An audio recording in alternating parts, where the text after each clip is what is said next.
What if I did? What if I said? What if I looked around at everything with love? What if I heard? What if I gave? What if my hand reached out to everything with love? What if I'm a beacon of that light that shines in all of us? And what if I'm the only guide some will see? Then I must recognize within His Spirit, and it's only love. And I must be what I've come here to be. And I know the first step begins within me. What if I felt perfectly whole? What if my heart opened to everything with love? What if I knew only the truth? What if my mind accepted everything with love? What if I'm a beacon of that light that shines in all of us? And what if I'm the only guide some will see? Then I must recognize within the Spirit, and it's only love. And I must be what I've come here to be. Yes, we're gonna be what we've come here to be. Oh, Mother, Father, Spirit, guide us from above. Our sons and daughters look to us to show them love. Come, sisters, brothers, let's hold hands and sing as one, that we will be what we've come here to be.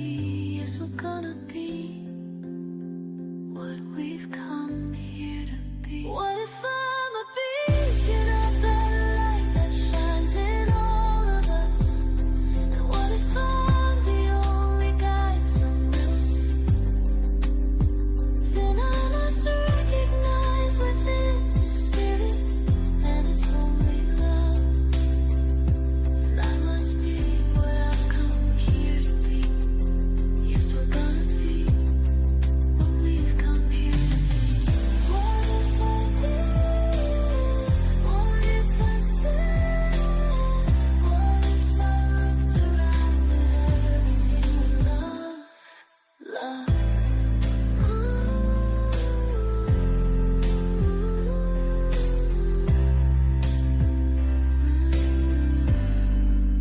What if I did? What if I said? What if I looked around at everything with love?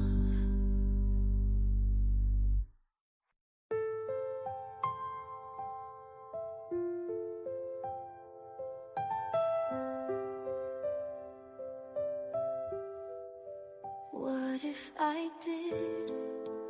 What if I said? What if I looked around at everything with love? What if I heard? What if I gave?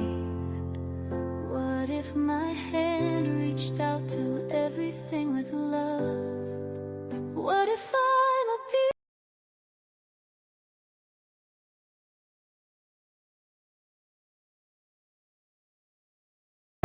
Begin Within Ministries proudly presents Sofa Sundays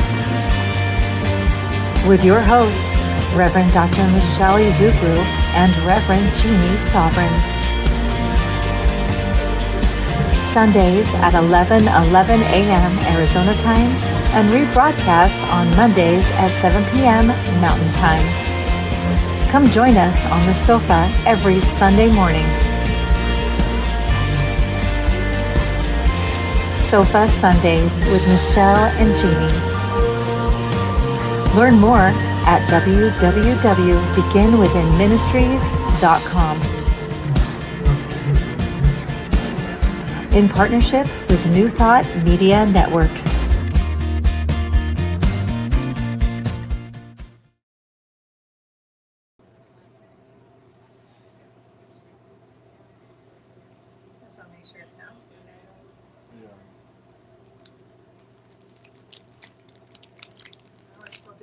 Well, I'll check sound real quick. Good morning. It's just still running. It doesn't look like it's live or it's switched over. Yeah, I mean, sound is working, so it should be good. That's not, I know, but that's probably behind though, because I turned off the music, I turned off that. We're good. Okay, hold on. Maybe I got that wrong. Well, good morning. Welcome. If anybody could check our feed, that would be great because it's not working for me this morning on my computer, my phone. But I know that True, thank you for doing all the great things behind the scenes. I'm sure everything's working properly, and I appreciate that. Well, welcome to Sofa Sundays. We're here at the Unleash Your Life Studios. Thank you, Unleash Your Life Studios, home of Reverend Dr. Michelle Whittington's classes and her practice. And we are so grateful that she allows us to use this space every single Sunday for now going on 4 years. We are located at 7220 North 16th Street and building A1. And you'll see us because we have a picture of our logo on that front door. So we welcome you to join us. You're never late for the sofa. So if you're on your way, come on over. We'd love to see you. And we actually scheduled our time at 11:11 so you could hit other services and still get to ours. But if you're just watching us online, we love seeing you there too. So thanks for joining us. Please share with everyone else. Let them know that we're here doing our thing. And obviously, Reverend Jeannie is not with us this morning. No, you're not. No. This is my wonderful husband, Peter Ezugwu, and I'm so excited that whenever you can join us, it's very fun for me to have you here with us and sharing your thoughts and your ideas with everybody else, like you do with me all the time. Right. So I appreciate it. That's all we do. All we do is explore stuff. Yes, we probably shouldn't. Yes. Because our voices, so you could hear me. Perfect. All right. Well, I'm going to start us off with some prayer, and then we will get to the topic of the day. That's hot. It's very hot. I thought you were just talking about me. Well, that's a given. How is it now? Does it sound better now? Or There's lower? lower high still. How's that now? How about him? How about this? He's good. Good. Awesome. Thank you for letting us know that, Anna. Okay. So let's pray this morning.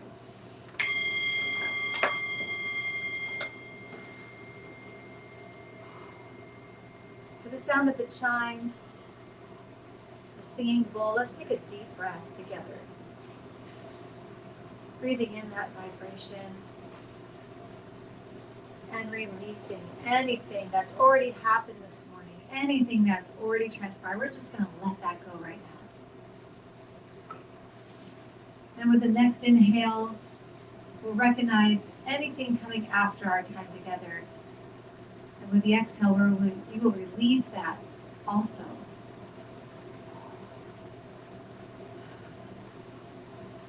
We are in the present moment. We are grounded in the now. We are here together, recognizing one power, one presence, one life that is all there is. Understanding that we are that life. We are that energy manifesting, experiencing, expressing through each one of us uniquely. We are each unique, whole, perfect, and complete expressions of the one. And from the place of my knowing, from that truth that I've spoken, I speak my word into the law for all of us. Whether you're here now, whether you listen to this later, whether you just receive it through the ripple effect in the quantum field. I speak for all of us now, for this present moment, knowing that as we allow ourselves to be here, be now, we receive what is ours to receive. Our minds are open, our hearts are open. We easily share between us. We easily share the ideas, the laughter, the love, the joy that we are. And through that, we create a life we love. And I'm grateful to be a part of it. I'm grateful to be here present now with everyone. And with gratitude and love in my heart, I let it go, know and trust that it's already done in the mind of God perfectly. And together we say, and so it is.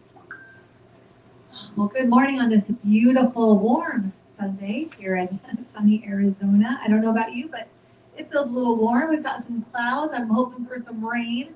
I don't know if that's on the forecast, but I'd like to have it. Whenever I see clouds, I'm always hopeful. But I'm happy that you're here. Thank you for having me. Yes, always. We have a fun topic today. My imagination is a doorway to divine ideas. My imagination is a doorway to divine ideas. And I think that's a very interesting topic. Oh, he's already got it. Go ahead. No. I'm like, he's already ready.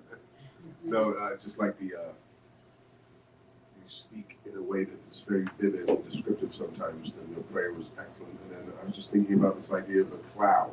You said it's clouded. And so when you talk about divinity, there's nothing, I mean, there's many things that can humanly represent, or in kind of the material, physical world that can represent divinity. But I think of clouds, I always think about heaven, or the idea of heaven, right? Or the things that we don't understand.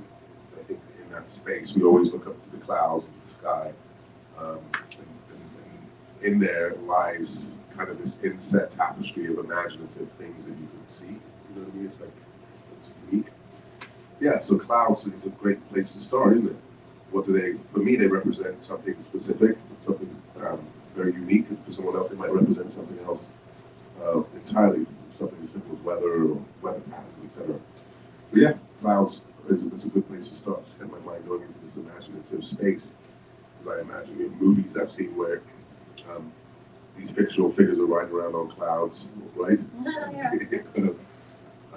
When you see depictions of heaven, and according to Christian faith or Catholic faith, you see God sitting in the clouds, or Jesus Christ in the clouds, people coming through the clouds. And that's all imaginative because nobody actually has it taped or recorded on Instagram yet. So it's Right. It's not on the gram, people. It's not real. Surprisingly. I know. I love that because for those of you who don't know already, we don't script anything and it just naturally flows through us. But I love how, That was your fault. yes, we purposefully did that. We wanted spirit to just be able to move freely. But my imagination is a doorway to divine ideas. I love the cloud analogy that you just came up with because when people look at the clouds, don't we see different things? Some people just see clouds and they don't even try to imagine. They don't even try to see something else going on there. Some people see beautiful things, or a puppy dog chasing a ball, or an angel, or as you say, I've heard people say that's Jesus coming in the clouds, or I see this. What they have imagination, but certainly you can see scary things in the clouds, right?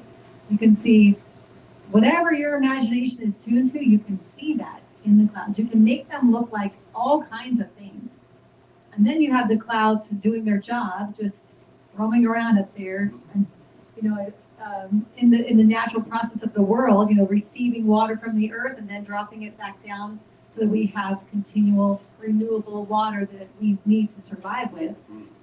So they get full of that water and they become dark. Once beautiful, fluffy, pretty, cotton candy, seeing whatever you think you're seeing up there, clouds, and then next thing you know, they're dark and ominous, and maybe there's some lightning in there, and then now they're scared, and they can be scary because they're noisy and all kinds of stuff happens. So clouds to me are a very great way to start this in just an example, a representation of what are we seeing? What does that represent to us? What has our experience told us that clouds are, or that they're capable of, or that they bring to us or take from us? What are they? The creativity of a man's imagination is infinite, right? So a man meaning a man or a woman any being, especially as humans, we have this thing that we call consciousness, right? And then this idea that we're aware and alert, cognitive dissonance, reasoning, whatever. And so when I think about when I was a kid, and I was starting to prospect this idea of growing up as an adult and creating my ideas based on influences and people and things that I saw and things that I could qualify as being real, because I had a very vivid memory of my imagination working for me and working against me. Yes. So those, That's a great way to say it. right. So and then so that most of that happened. I would say around 5, 6, 7 years old, I would imagine, where I couldn't discern what was real and what wasn't necessarily, because I just wasn't capable. Fantasy was part of context because I went to a Catholic school. Magical thinking. Magical is what thinking. kids have. Right. Yeah, right, they do. Right. I went to a Catholic school. We read the Bible, and all these crazy things and cool things that would happen in that book, and obviously that led into my kind of natural thought process. And so, all that to say, I think the imagination is so powerful, and so being able to be in a space where when I think about my memories, one of my most powerful moments was when I was able to look up to the sky and just stare at the clouds and see different figures. And so that was godly to me. That was about as close to God as I could get when I was a kid, especially in times where I was a little bit perturbed or confused or dejected. I would look at clouds and I would see fantasy and opportunity and this mystical opportunity to dream. So that's a good place to start. Now I'm in a place where I want to talk about clouds all day.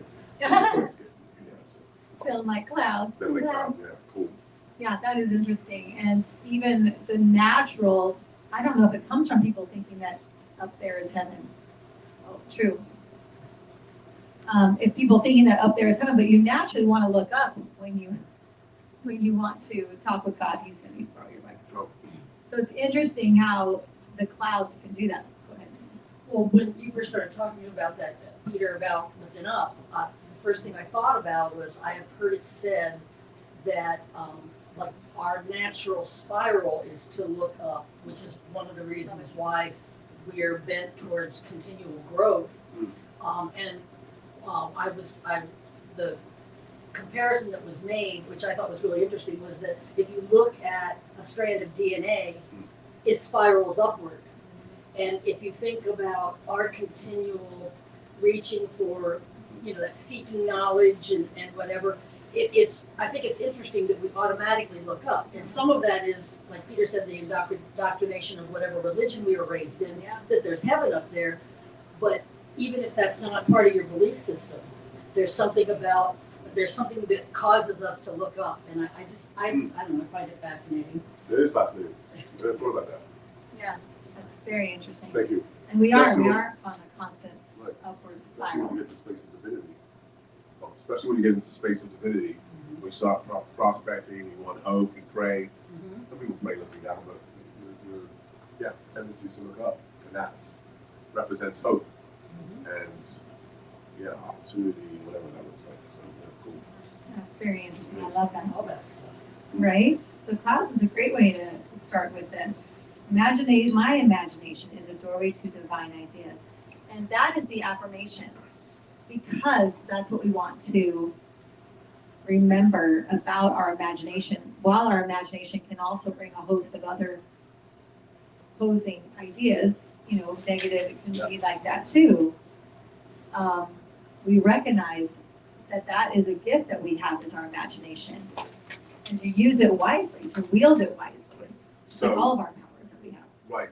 So I think as human beings, we do have these unique powers and opportunities to be able to prospect our thoughts, manipulate our thoughts, and idealize whatever that looks like for each individual. Every single person on earth has a different idea of what idealization looks like. But we have this opportunity to sit there and say that these are the outcomes I want to have in my mind. And that is imagination, this opportunity to say, I believe that, I want to have a future that leans more into this idea of, contentment, commitment to something, whatever that is, and happiness. And we can consciously make that decision in our imagination, in our brain, to do that. What does that look like for each person? I don't know, but for you it might mean, going to pick some roses every day and putting a bouquet of beautiful roses in your kitchen and seeing those, because that enlightens this idea of happiness and beauty.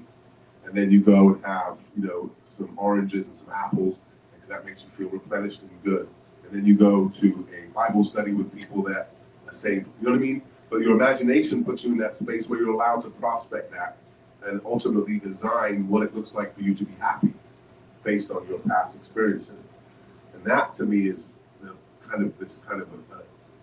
it's the idea of free will, right? Because we have free will in this country, which for some, I think, should be taken away. Oh, no, sorry.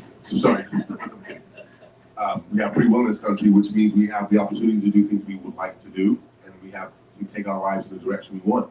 The mind's a powerful place, but on the other side, and you can lean into this because you talk about this a lot, we also have a lot of negative thoughts in that imagination swirling, and that's where the battle's taking place in our minds, and this kind of an idea of what our lives are going to look like. And that's probably the most powerful thing I've learned from my wife, Dr. Michelle Ezugwu here, is that the mind is the most powerful place on earth. It's absolutely scary. And the more I learn that, the more I learn that, the more power I have. And that's the space I'm living in. So I love this conversation about imagination. I want to dominate the conversation, but that was it's really a good good place to be in, to explore for your community, Right. Right. And when you were saying that, I was thinking of we've been talking a lot of different conversations lately about butterflies and how they transform from this caterpillar into the chrysalis and then into this butterfly, right? And there's so many different things that are going on there. They'll never be that caterpillar again.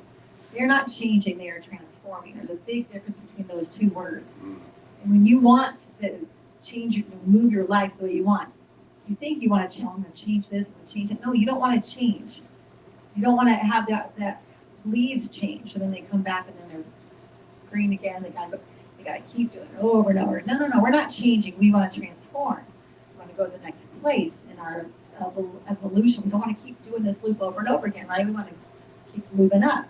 So in talking about imagination, however, if you're outside watching this process happen, you can imagine all sorts of things that aren't even true. Like that caterpillar becoming a thing of mush. I'm sure there's a more important word there, but it looks like it's gone. It looks like it's not alive. In my mind, like, how's it coming back from that? It just dissolved into liquid stuff. And how in the world is that going to be anything again? So I might walk away thinking it's done, it's over. But no, it's not. It starts to form itself. And sometimes you can see the actual wings through the chrysalis. You can see the design starting to form. You can see because it's a little see-through.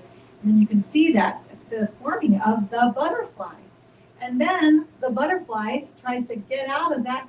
The chrysalis starts to break out of it. And the thing that I found so fascinating is if you're watching that and you don't know better, you might try to help it, which is the worst thing you can do. And not help that butterfly, because the butterfly needs that process to shove the blood into its wings so it can fly. If you help it, you think you're being helpful. If you help it, it will never fly. It will just be waddling around. It can't do it. So we imagine all these things that aren't even real.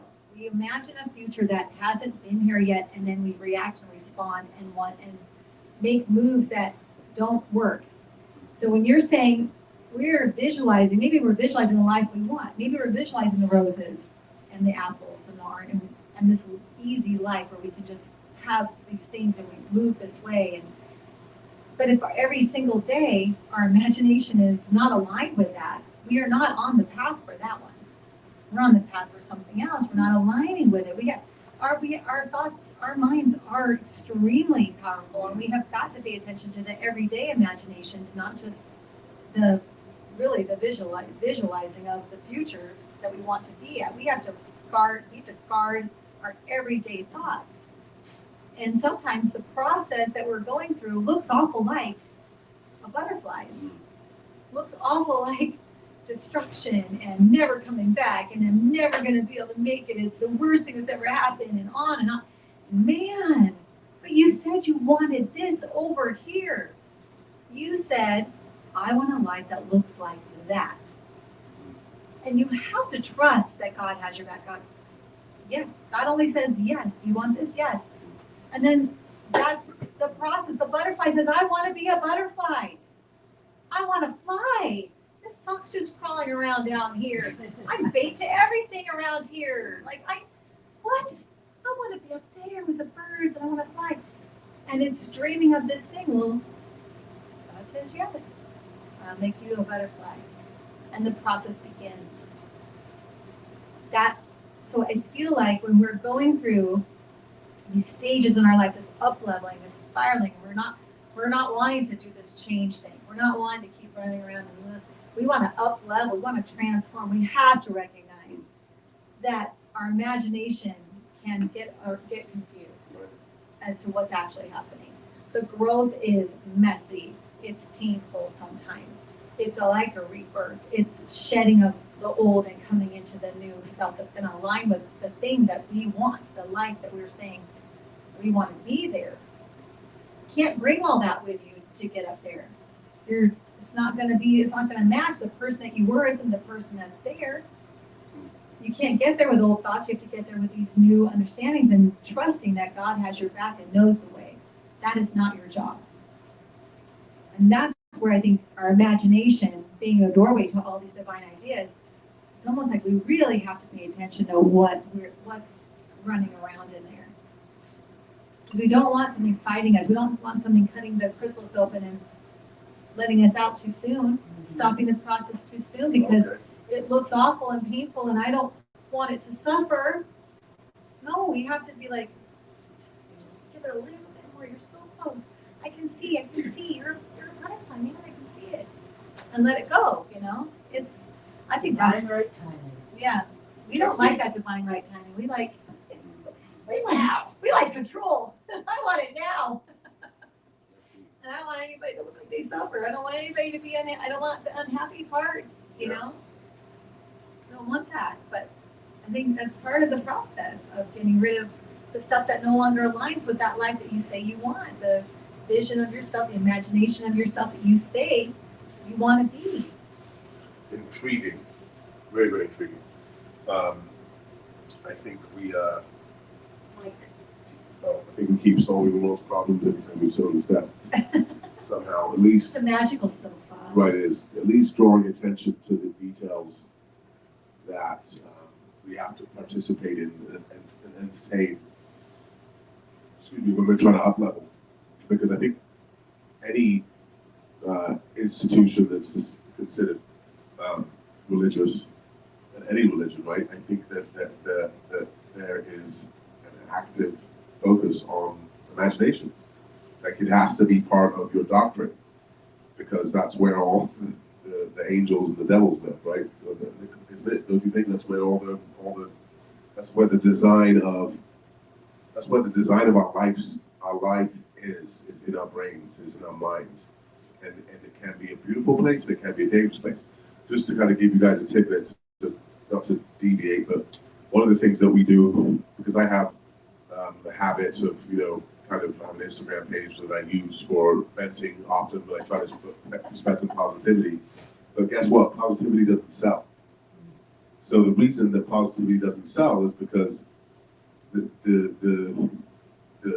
kind of the universe, that energetic force of swirling energy, tends to like to fluctuate and vibrate in this space of negativity sometimes, and it gets fueled because it rises people's emotions. But good, I believe, spreads easier. Right? Positivity spreads easier than negativity. There's friction when there's negativity, but people like to see it because it's almost like, not taboo, but people like to divulge in it because it's like, okay, well, what's going on with that guy? Why is he so negative? Why is she so negative? Why are they pushing that? Well, there's curiosity around it a little bit. make them feel better about themselves Right, for a moment. that too, make themselves feel better about themselves. But good now is, I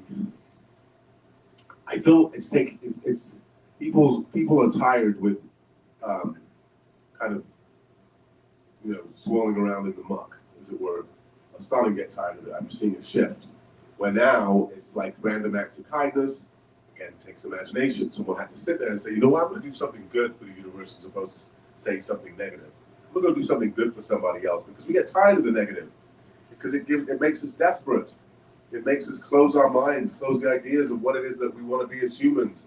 It pushes us away from God, or closer maybe, right? Who knows? But it in a way, yeah, and it's kind of the cycle of life. It pushes us closer, doesn't it? Because you get too much of it, you're like, you know what, I'm over it.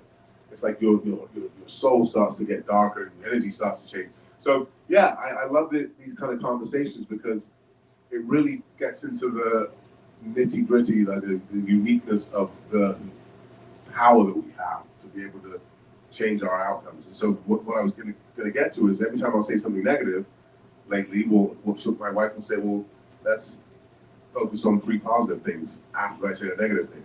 She'll be like, okay, yeah, good, received, got that. Now, what are 3 positive things that you're grateful for? I'm like, wow, okay, and it changes the complete energy of my day, and the complete energy of my focus at that moment. It's actually a really good exercise. So, and that's all imagination. It is. And it's just making one muscle stronger than the other. Right. Right? It's just one muscle stronger than the other. So if the negative thought gets 1 pump, then Right. now I'm coming in with 3 pumps for the other side. Because obviously if the negative energy is getting out first, it's stronger. And I'm not having that. We're not having that. Because and so we're both, he says it's just for him, but I'm doing it too. Whenever we do that, we'll go, oh, 3 things, and it's kind of become a fun thing. Right. And it's fun and he'll still say, can I say the same 3 things I've said before? No, it has to be all new 3 things.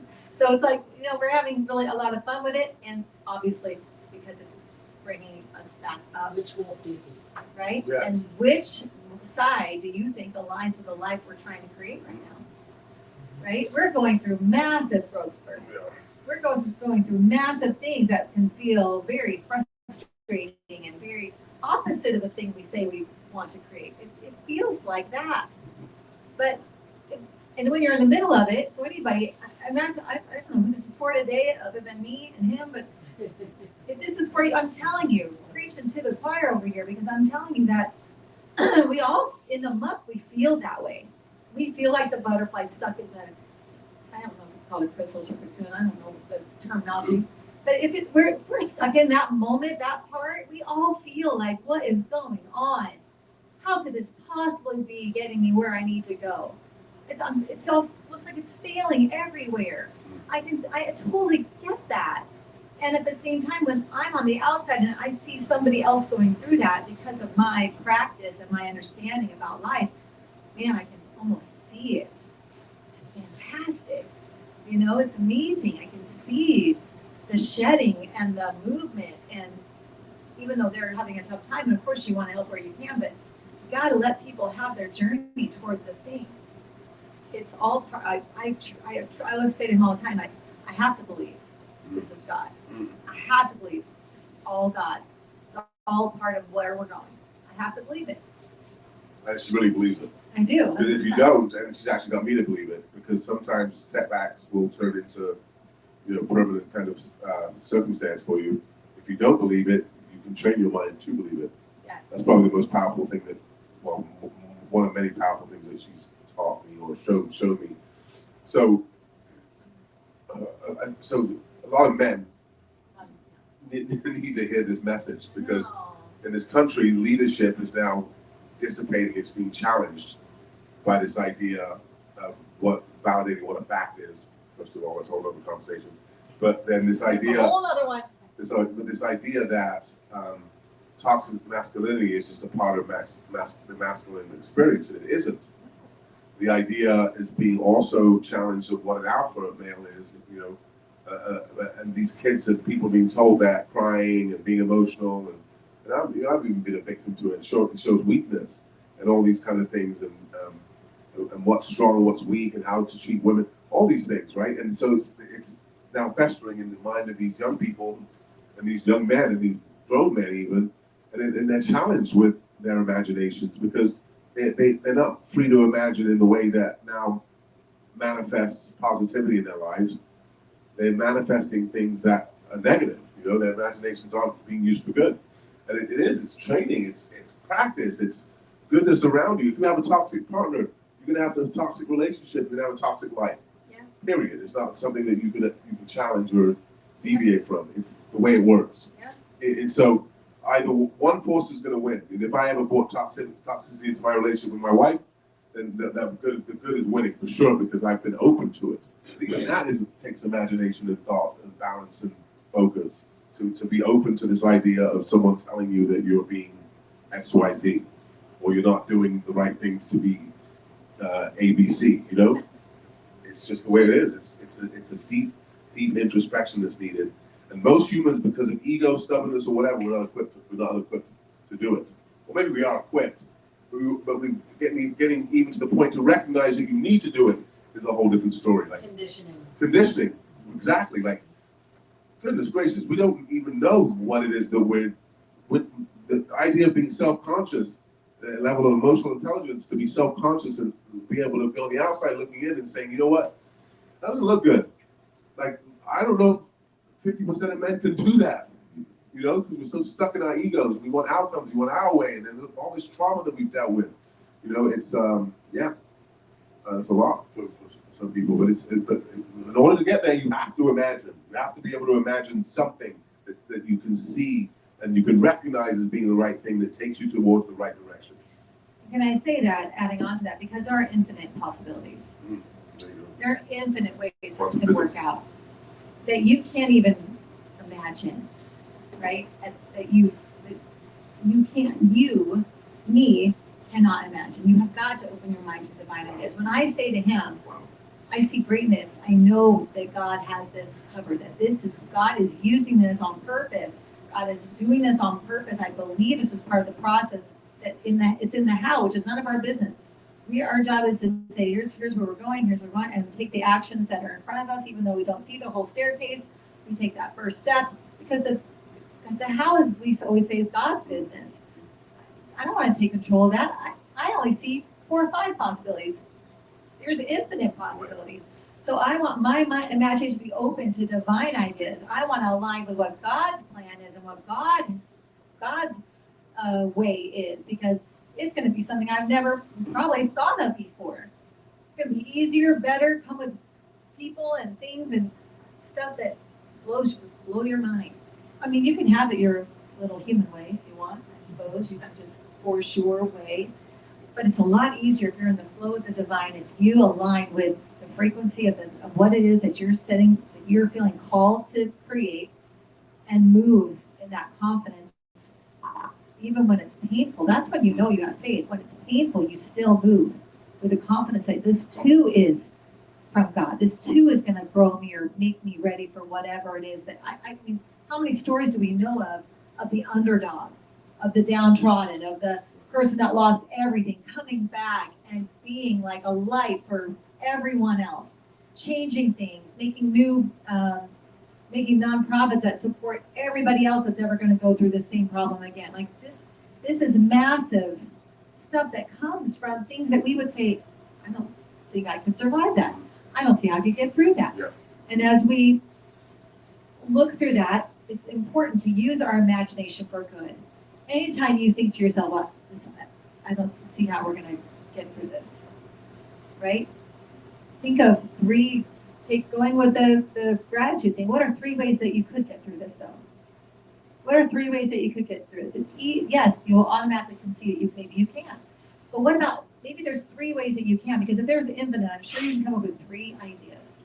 And all that does, you may not use any of those ideas. I'm not telling you to go with any, but just open your mind to the possibility that there is another way that you cannot see from your human experience at this time.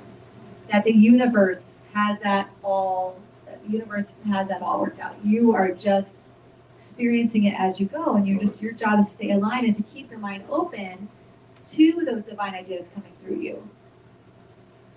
Someone was talking about this. So I have have two schools of thought on this idea. Actually, this morning at work, this idea of influence, what influence looks like, and I just touched on it earlier. You know, maybe you guys want to contribute to this, but how does a human define and decide what influence works for them, right? And then that can go from anywhere to a relationship, the person they choose to marry, or date, or love, the person that they choose to work with or ask to be a business partner, the person they decide to hate. That now you're eliminating yourself from an opportunity to know somebody that might have been one of those infinite possibilities at life that you just talked about, infinite, and how that could have alternatively changed. Like, how do we discern that? Like, what is the ultimate? There's no wrong answer, but what ultimately are the factors that make us say yes and no to people and things? How it feels. You know, Oh, true. okay. I need more of your insight. Oh, okay. That's not enough. She said how it feels. I love that. But is that correct? Well, I think that's how we learn, by listening to our gut, and then something happens, and oh no, that is not what I wanted. So then that tells you that aspect, it still comes down to instinct and gut and listening to your inner voice. So you can call that God, you can call that training, conditioning, whatever. But ultimately, I have to trust on how, if I feel peaceful, I'm moving in the right direction. If I feel agitated, I need to keep praying on it. And I just went through a couple of weeks of this exact thing where I was in so much of the yucky stuff. It's like, how do I extricate myself from this? Especially when I've involved other people in it. Right. So how do I extricate myself? It's like, okay, so just getting quiet and saying, just own it. You know, end up having a conversation saying, look, I shouldn't have done this. I should have never opened my mouth, blah, blah, blah. And it was interesting because when I finally came to that piece, the other people on the other side were like, I don't know what you're worried about. Yep. You know? So it was a concern only for you, and it wasn't for them. Yep. But you would never have known had you not been brave enough to do that. I think for me, what influences me is somebody who's reflects what I'm missing, what's missing in my life. Okay. I get influenced by things that I don't have, and sometimes that's unfortunate, sometimes it's good. And then the other part of it is, you mentioned hate. I don't hate this person, but there's a person at work that has never done a thing in the world to me. Nicest person on the face of the earth, but there's something about him that I cannot tolerate. And I don't know what it is, and I have to think about this over and over and over. Everybody else loves him to death. I can't stand him. Don't know why. He's never said a single negative word to me. He's been nice and kind to me. I just can't stand him. And the only thing I can think of is he reminds me of somebody in my past that had a negative impact on me. Yeah. So it's all about where you were in the past and what you're missing in your life for me. Interesting, definitely. You know what's great about that? Thank you. There is no correct answer, unfortunately. That was actually me selfishly trying to find the correct answer. There is no correct answer. Well, I love what Ann said. I love everything they said, yeah. With the checking of anxiety, I preach this a lot too. Like, where were you moving from when you made the move? Oof. Were you moving from anger? Were you moving from fear? Were you moving from, because if you're moving from fear, you're moving from future thinking, future thoughts, right? A future that we don't know is going to happen. So those moves might not have been aligned with the future, right? If you're moving from anger, you're moving from your past. You're moving from that inner child, that past thinking. And therefore, then you are also making moves from a past that no longer exists. That's not what's happening right now. So when you own it, you're saying, what's actually happening? Here's what's actually happening. And then, I just keep hearing dinging from when you're moving from what's actually happening, you're going to find that that move is the move to make, and it winds up aligning. And it's almost like the person on the other side has a very difficult time being negative about it, because you're coming from the present moment, from the truth, a place where we're all connected, and they feel it too. They know that too. And they go, oh, well, it's not that bad. Don't worry about it. Or and you get a response where you're like, wow, you're not angry. You're not. No, but if I had come at you angry, you certainly would have been angry. You would have been in that same spot. But because I came from you in the present moment, in what's actually happening, and made my move from there, you met me there. I pulled us into the present moment.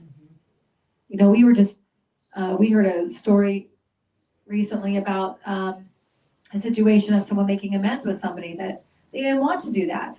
It wasn't what they wanted to do, but they were really compelled to do it. And they finally just thought, well, I'll just get it done. And they went and did it. And it was so amazingly received that the other person also shared their heart. And they wound up talking for like an hour. And it was a beautiful experience. And walked away going, oh my gosh. So you can harbor those feelings and stay in that and allow that to be whatever it is, that negativity. Or you can get into the present moment, own it, or say what's actually happening and what would I like to have happen. And then move with that and drag that other person right into the present with you and see what you couldn't create together in that moment. And that's what aligns. That's how we align. And I just feel like oftentimes things happening around us if you're on the gram, if you're on watching the TV, if you're listening to any other human for more than 30 minutes, it's really hard to stay present because everybody's worried about the future, upset about the past, and they like to float around there. So they're making all these moves and these conversations, and everybody's imagination is running wild. So much going from on. the wrong place, though. So if we can do what you said, Ann, just get quiet. I'm just going to remove myself. I'm going to go get quiet and be like the butterfly in the cocoon, just waiting for the wings to get ready. I'm just going to take my time. It takes forever, but I'm doing it until that answer comes. Then we get to where we all need to be. Right. And we can be the way for other people. We can help other people instead of being in the muck with everybody else, which is so easy to do. It's everywhere. I'm fighting against this idea of, and people I've done it a few times, but people keep bringing it up to me and said it will change my life, or at least contribute to changing my life amongst all the other things that are changing my life. And that is this idea of meditation. People always talk about meditation. And I'm not anti-meditation, but I'm anti-meditation. No, I'm kidding. I'm not anti-meditation. I'm sitting. I can't get there. Just this idea of sitting and like being in my own thoughts. Right, turning my mind off and being able to just explore in there is bloody frightening. It's like, and so, but that is where I think the imagination really can do some cool stuff, And the couple of times I have done it, it's been overwhelming, but it's there. So the imagination, when you meditate, can go anywhere it wants to, within reason. But I love what you said earlier, where you've got all these people trying, this push and pull, this back and forth between humans, trying to just accomplish whatever it is, right? But somewhere in what it is they're trying to accomplish is this idea of just feeling okay with themselves and okay with life and okay with the decisions they make. And even your ability to be able to say, you know what, I don't like this person, but I don't know why, and you feel some type of way about it, remorse, right? You feel like it's unjust. When you just said that, Edie, right? Yeah, Abby, sorry, Abby. I thought about, I used to say this to you. I've been in the workplaces and with my last couple of jobs, and I have people that were just weird towards me. And there's a lady at my job now that does that. I showed you her, and she's just rude. She came up to me the other day and hugged me, thinking I was somebody else, and then almost took the hug back. Like, oh, sorry, I thought you were one of my clients. Next day I saw her, just said nothing. I'm like, wow. But I checked her. I said, so you thinking I was somebody else? You gave me a hug. I was kind of joking, halfway joking, but now you it's me. You can't even say hello. She said, oh, I thought you were on the phone. I'm like, no. She just made an excuse, but I checked her. But she for sure feels that way about me. So I'm nice to everybody.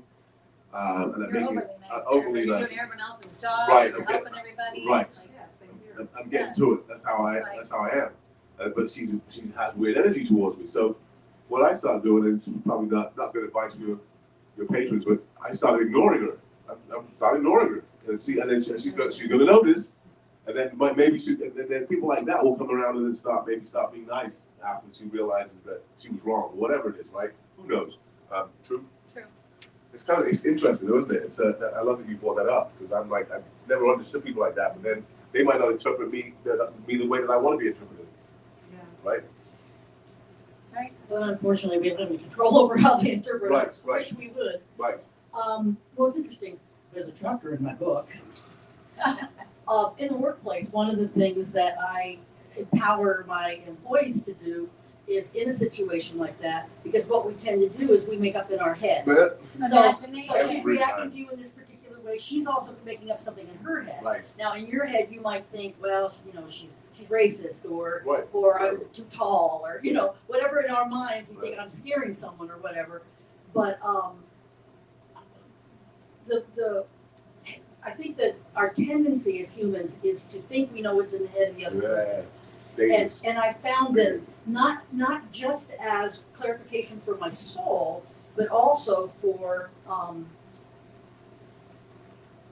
stopping my mind running its own version of what's going on. And if I confront the person in an aggressive way, why are you talking to me like that? You get one response, but I would tend to say, have I done something to offend you? There you go. And what happens is one of two things is going to happen. They're going to say yes and tell you why, and then you have an opportunity to apologize, explain, amend, or say, sorry, that's me, whatever that outcome is. Yeah. Or they say no, and one of two things happens for them. They start recognizing that you're receiving it that way, and they might not want you to receive it that way, so they'll change the behavior, or they have to sit with who they are, and that's on them. Wow. That's just my I thoughts. love that. From workplace, Yeah. collaboration in the real world, and Caldwell on Amazon. That's our little, our sponsor, our plug here, for all things HR for sure. And yes, and when you're doing that, you are in the present moment when you're doing that. When you when you're feeling a certain way that someone's acting that way, you are using your imagination in the future or the past thinking. You're using your imagination in one of these two places that is not present moment.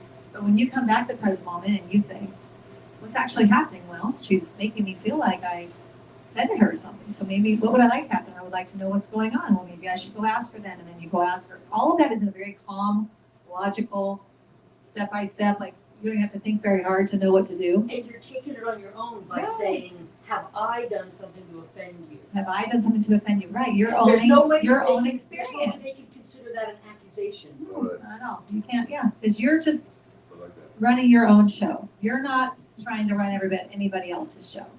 You're just My want show's clarity for enough. yourself, right? You want it for yourself. What Yeah. about what on earth is wrong? What's wrong with you? Yeah, what's wrong with you? Don't you see that this is my wonderful husband? But you were saying something about, I can't remember what you were saying now, but I wrote down, a lot of us are just trying to survive this world and this experience, this human experience. We're just running around here surviving. We're just living life by default. We're running around, whatever's happening to us, we are just reacting over and over. Instead of being intentional, instead of coming to moments of meditation or prayers, quiet, be quiet for a minute, and what's actually happening, and what's my move from here, allowing the divine ideas to come through, and for you to know what's the next right move for what is actually happening. Not what my imagination is running around in the past, but what is happening right now, so that I can move forward in a way that leads me to where I want to go, right? I have the power to do that at any time. But instead, a lot of us run around, a lot of us kind of run around surviving all the time. I'm guilty of that. When things start getting going and things are moving fast, I'm not slowing down enough to think about, catch myself. And you get frazzled and the cortisol goes up and, next thing you know, your heart's palpitating. You're like, what? You're not sleeping because your brain won't shut off for a minute. Well, because we're in survival mode. Why are we in survival mode? We're creating this. I'm the creator of my experience. I'm the boss here. Why am I in survival mode? Right? I didn't sign up for, what was that show? I didn't sign up to be on a episode of Survivor. That's not what I'm doing. This is my life. Right? So what am I creating? What am I using that imagination for? What am I doing? And I really feel like that's a lot of us, we know this, a lot of people just don't know it. So you are coming into contact with people who have no clue that they are creating with every thought, with every rude behavior, with every kindness, whatever. They're creating that. They don't know, and you have to give them some grace. I feel sorry for that you think that life is happening to you. I'm sorry. That you're not enlightened yet, because it's not. It's coming from the inside out. You have to begin within and move it out. You are the designer of this experience that you are having. And the more that we work on really trying to understand that, the faster we're going to get to where we want to be. The faster we'll experience the life we want, what we love, you know? Right. What a great conversation. Right. Last. We did good. We always, especially with you guys, it's always easy. I it's easy know. to talk. You guys are fun to talk to. I forget we're on camera sometimes. Right. So last night, our niece, Gabby, what did she say? She said something really important. I think this is just going out. Well, to talk louder. We will talk stronger. She said something really important. She said that we're all just actors in our own movie or something like that. Like, she's talking about her work. This is she's 19. 19. That level of what would we call it? Insight. Insight, introspection, insight for a child that age was absolutely fascinating to me, because I never even thought of it that way. When I was 18, 19, 20, 21, all the way up to 27, I was just kind of running around.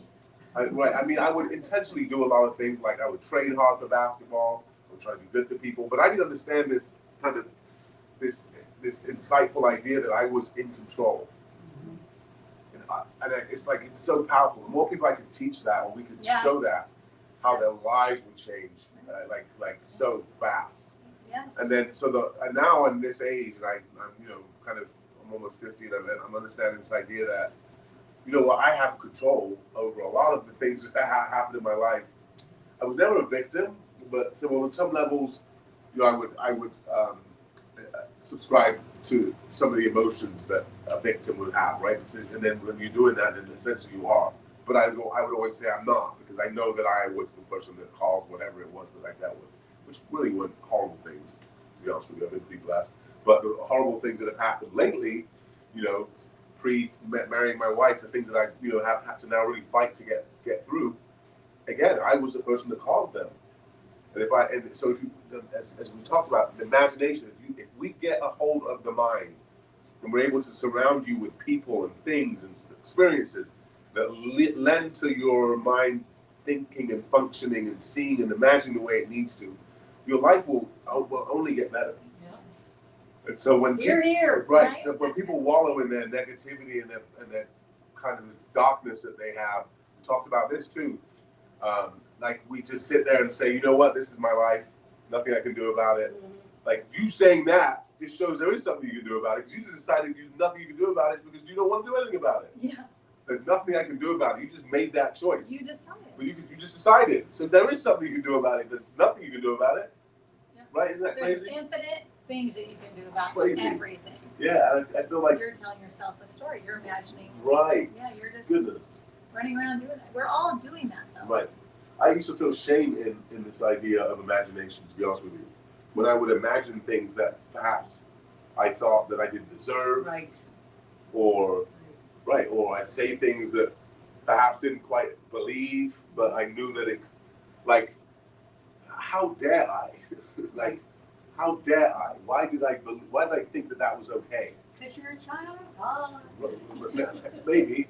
But then there's these maniacs that are convinced that they deserve the world, billions, and they take and they take and they take and they take. You know why they do that? Because they believe that they thought it, they do it. They have no.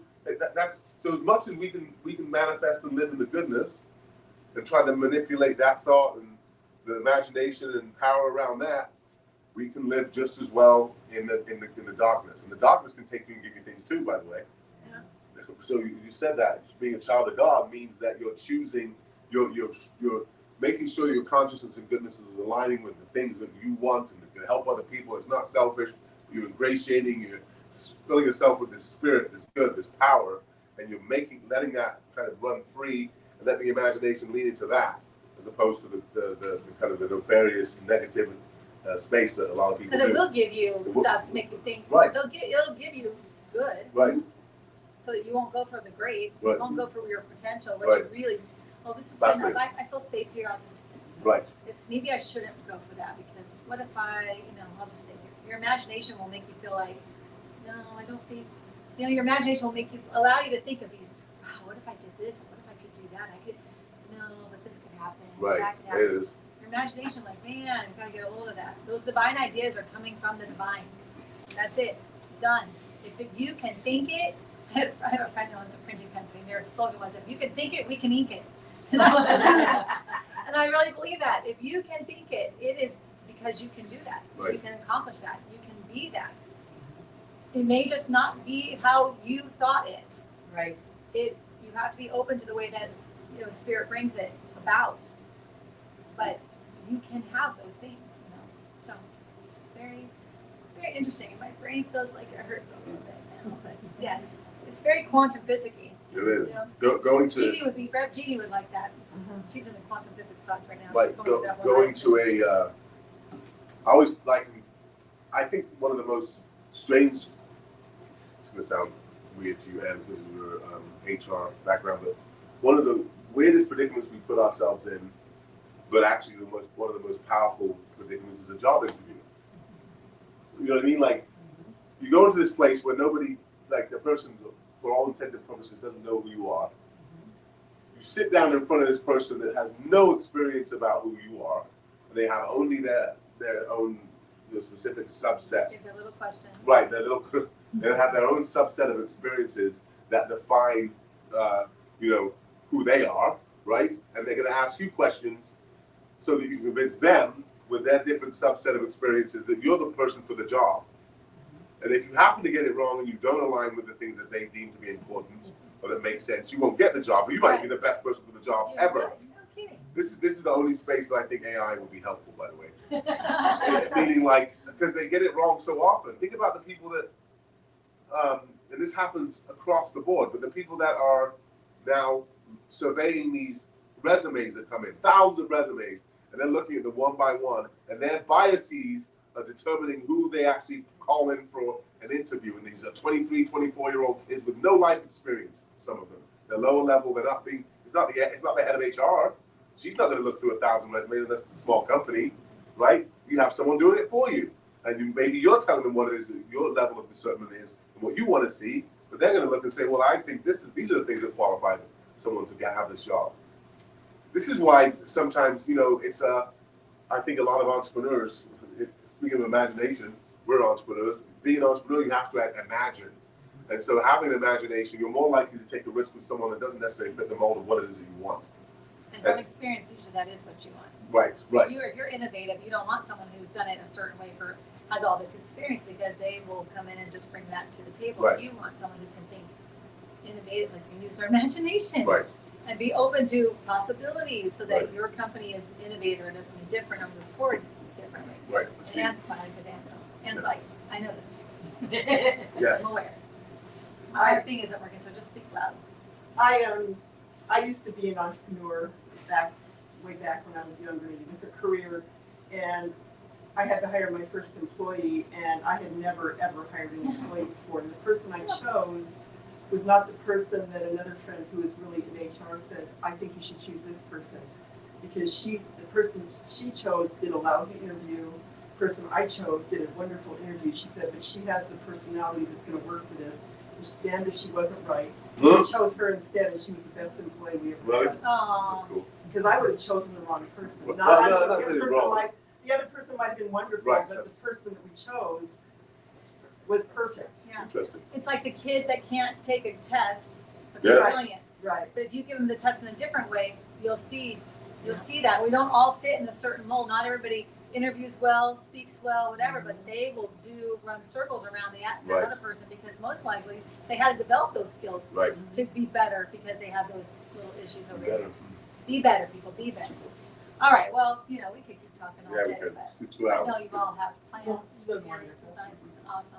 Thanks for being here. Thank you. I love it when you're on this stuff with me. It's very You fun. too. Okay, so I think I should pray us out then. Yes, you should. Unless you want to pray us out. I'm not sure what to buy me. I have my own way to pay. No, you got it. Okay. He's a really great prayer too. Yeah, but that's different. Yeah. All right, here we go.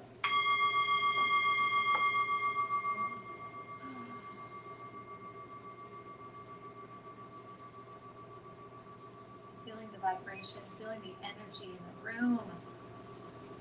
Breathing that in.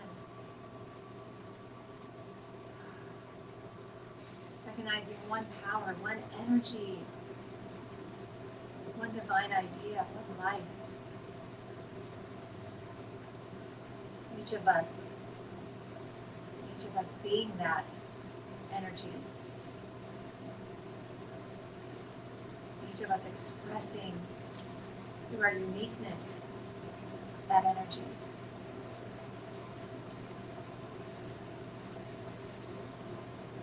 And I'm grateful for it. I'm grateful for knowing this truth. I'm grateful for our time together. I'm grateful for the sharing. All these wonderful ideas about imagination.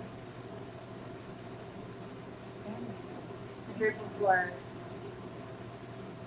realizing that as I allow myself to align with my good, to align with God, with Spirit, however you name it, I move easily, effortlessly, I'm in the flow. The ideas come and I recognize that each one of us has our own unique set of ideas that come to us. And in our divine timing, as we allow ourselves to stay in the vibration of what we are creating, we know that next right move. We know what is ours to do. And I'm grateful for this awareness, for that sharing. And I'm grateful for all of us receiving what is ours to receive today. And so I let it go, knowing choice that it's all done in the mind of God, and together we say, And so it is. So thank you all for being here. Thank you for being with us. Thank you, True, for your wonderful helping us through before, after, and during the service. Thank you, my love, for sharing your insights. Thank you for having me. I always enjoy it. Thoughts on it as well. We love you, Rev Jeannie. We miss you. And if you'd like to help this ministry, if we spoke to you this morning, if something resonated with you this morning, we would love for you to be a part of this ministry. You can do that in so many ways. You can subscribe if you're watching us on YouTube. You can join our Facebook group on Sofa Sundays. We also have an Instagram group called Sofa Sundays. We are Begin Within Ministries. You can go check us out at our website, find out more about us. You can donate to what we do here as one-time donation, a tithe, whatever you are called to do. We also offer a partnership, and that's a monthly partnership where our partners donate every month. It's $45 for an individual, $75 for a couple or family, where we share things like we all have these cool mugs with our logos on them. Coffee tastes so much better this mug. I don't know what it is. It's like a magical mug. We get all of our partners receive their yearly workbooks with all of the topics in there for the year. We create classes that our partners receive on the house from us as well, and anything we do, our partners receive benefit from that. So we would love for you to help us build this community. Please join us in person if you're local. We'd love to see you here. We are a hugging community, but we'll handshake too, but whatever works for you. But we'd love to see you present. If not, if online's the best way for you too, thanks for being here as well. Feel free to reach out to us if you need anything.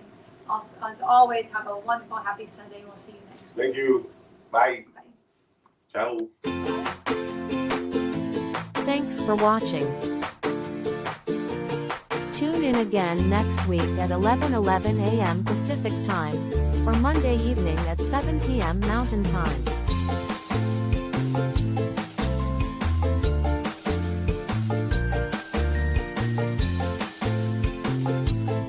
In partnership with New Thought Media Network.